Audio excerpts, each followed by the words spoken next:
Thomas Jefferson once said, this is attributed to him, and I write about this in my new book, It Takes a Revolution, Forget the Scandal Industry, which you can buy pre-ordered on Amazon.com or BarnesandNoble.com or BooksAMillion.com or many other booksellers.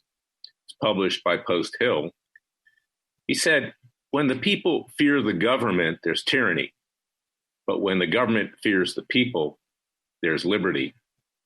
Now that applies not just to government, but that applies to the domestic terrorists and everybody out there who is trying to destroy this country and tear it apart and turn it into a socialist, communist gulag. It also applies to the Democrats who are holding their convention today, and they've been doing it for the last 2 days. It's a shameless display. We are nonpartisan, but I got to call it as I see it, is that this is a vile group of individuals who are trying to destroy this country, and I'm not giving any credit to the establishment Republicans either, who are the flip side of the coin and do nothing. They're part of the whole swamp, stuffing money into their pockets, allowing the Democrats to do whatever they want, because to them, it's a matter of their own interest, not the American people. But we've seen a cavalcade of really vile politicians speaking at this Democrat convention. First, there was Bernie Sanders. Then there was Rashida Tlaib. Then there was AOC, Alexandria Cortez.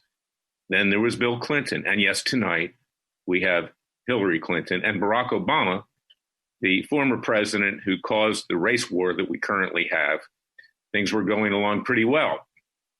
Whites and blacks and others were improving their lot. Little post-nasal drip. But I'll tell you what's dripping here. What's dripping is the venom of the left. And they're very, very dangerous. They intend not just to destroy this country. The radical left will be in your neighborhood. It's already happened last weekend. Radical blacks were in neighborhoods demanding the people turn their houses over to them, that they deserve that for slavery. Well, you know what? I'm Jewish American. What do I deserve for building the pyramids? I guess maybe I can claim all of Egypt for that matter. But this is where we are today. Now, there are some people out there who are doing things in the political sphere. And one is my client and friend, Laura Loomer. She's taken on the radical left. She stuck her neck out. And last night she won the primary in Palm Beach County, which is my own county as well. I say this in my personal capacity, not as head of Freedom Watch, but I'm going to vote for Laura Loomer, obviously. She's taken on radical Islam. She's taken on Rashida Tlaib. We filed a lawsuit when she was assaulted by Tlaib. She took on Ilhan Omar. She was the first to reveal the immigration fraud, that she married her brother, among many other frauds, tax fraud and whatever.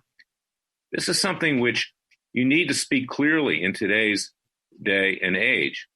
Now, when she revealed that, I filed a complaint with the Department of Homeland Security. Of course, that was thrown out because Trump isn't even in control of his executive branch agencies. He's not. He's not in control. Who's in control now? The deep state in the executive branch. The Justice Department does little to nothing.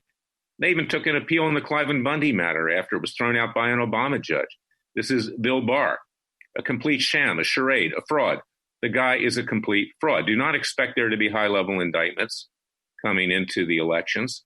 He's probably going to wait to indict anybody, and they'll be at a relatively mid or lower level after the elections, and the president may not win, in which case it all goes away. Of course, I hope he does, but the odds right now are 50-50 at best. Then you've got the legislative branch of government, a clown show, a bunch of court jesters, as I call them, again, stuffing money into their pockets. And then you have the federal judges who think they're there for life, think they have immunity. They don't really. Get my book, It Takes a Revolution, Forget the Scandal Industry. That's something that needs to be clarified. And you've got what you call a breakaway government that the people fear. Now, it's time for the people to push back peacefully and legally in self-defense.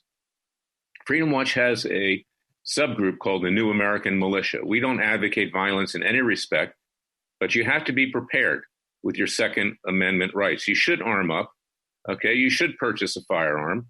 You should get ready when they come for you and your family and your house, and you should act defensively. You never start anything, but if people begin it, then you have to protect yourself, and that's very important. I also formed another group with Sheriff Joe Arpaio called America's sheriff. This is to protect the police. So we have people that can come in and protect us, and to bring cases like I brought in Philadelphia, Pennsylvania, for 8 cops who've been discriminated against because they're white and because they're male. 100 and some were fired just on social media postings, which weren't racist at all. Leading that charge was a district attorney that was elected with the money of George Soros, a mayor, an ultra-leftist mayor by the name of Kenny, and a police chief by the name of Ross. And now you have one by the name of Danielle Outlaw, who not coincidentally comes from Oregon. This is what we're facing. And this is why you not just need to purchase my book, It Takes a Revolution, Forget the Scandal Industry. Go to Amazon.com or BarnesandNoble.com or Books A Million or any of them, because I have real solutions on how to wage a peaceful revolution. Unlike Sean Hannity, whose book basically just regurgitates what he says every single night and then says, vote for Donald Trump. Well, that's not enough. Even if Trump wins, he's going to be checkmated probably by Congress, and he's only going to be there for 4 years. This country's going to head down the drain. We may not be around in 4 years. We need to take matters into our own peaceful and legal hands, and that's my message. Join our citizens' class actions against the Chinese. See if you qualify. Our criminal cases in The Hague, our libel lawsuits against the leftist media that destroys anybody who stands up to them, our cases against Antifa, our cases against radical groups of all varieties of the left who are trying to turn our country into a communist state. So share this podcast far and wide. Go to freedomwatchusa.org, sign up for our Justice League, support our causes with tax-deductible contributions, and get the word out far and wide. You can find this podcast at freedomwatchusa.org, radioamerica.com, Spotify, iTunes, Parler, Parler, the new equivalent of Twitter, Facebook, YouTube. Get it out far and wide. Don't rest on your laurels. Don't sit on the couch. Don't do what Hannity's saying, which is do nothing. Just vote for Donald Trump. You know, he's just a groupie. That's all he is. And he's not terribly intelligent. But, you know, in terms of entertainment, there's better entertainment, believe me, even on TV. We don't need entertainment now. What we need is action, and that's what I'm advocating. So thank you for listening to me. God save your family. Stay safe. I'll be back tomorrow with another special podcast of Special Prosecutor with Larry Klayman. Until then, thank you for listening to me.